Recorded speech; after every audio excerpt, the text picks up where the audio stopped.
Now, I understand the quartet is available for private and corporate functions, is that right? Yes, they play a variety of events like weddings and banquets and so on. Yeah. Yeah, they're great. So they're used to being out and about, right? Oh, yes. Good stuff. They're good quite Who can join the quartet? Who can join? What are the requirements? If you get a pool of kids. Or the Durham Orchestra. Yeah. Yes. Well, these tend to be the more experienced players from the orchestra because, of course, they have to know their music very well to perform under a variety of situations. Yeah. And then when these kids go off to university or whatnot, there are some younger ones coming up who will learn the same repertoire and take their place.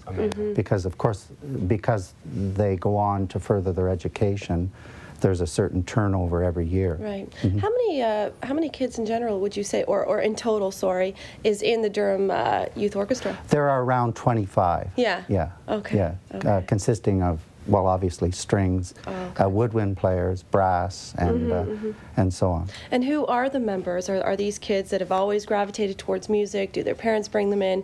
Who joins the Durham Youth Orchestra? Well, they have to be interested in classical music because that's what we do. I mean, the composers we perform are. We perform the music of Bach, Beethoven, Mozart. Yeah, music from the 17th to the 20th century. Exactly right. Yeah. Exactly right. Yeah, so they need so that that kind of tends to be interest. exactly. That tends to be the magnet, the music. And which one was that? What did they? Oh, that was a pair of gavottes by Johann Sebastian Bach. There we go. Yeah, yeah. Bach. Just beautiful. One of the you good like ones. Bach. But what's the? How do these kids get warmed up? Because I mean, piano players always kind of crack their knuckles. How do violinists crack? Well, they do it in a variety of ways. They may pick the trickiest spot in the music that they're playing and focus on that, to get confidence. Or they may do scales, arpeggios. So there's a variety of ways that they get ready. Tell me, we know there are so many benefits, but if you could maybe touch upon some of them for a child or for youth to get involved in music playing. Well, I think it helps them in a whole lot of ways. I mean, there's the social aspect of it. Stringed instruments are very social.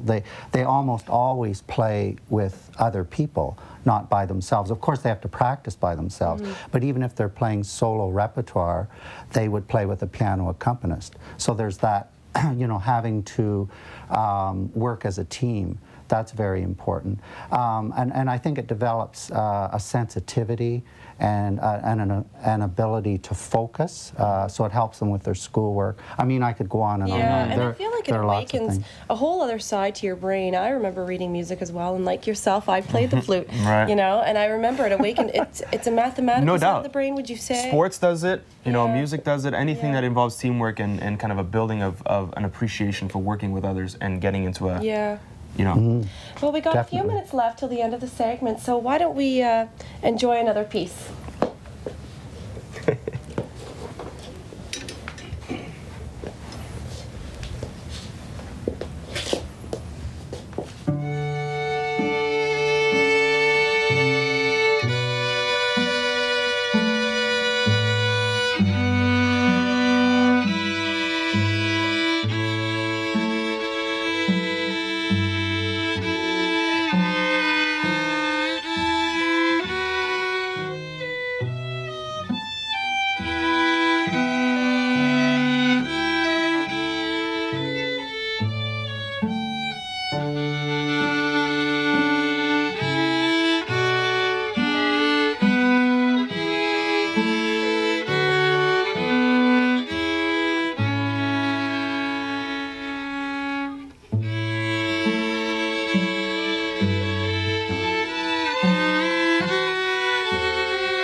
remind the viewers that the Durham Youth Orchestra is playing at the Hebron Christian Reformed Church, April 28th. That's right.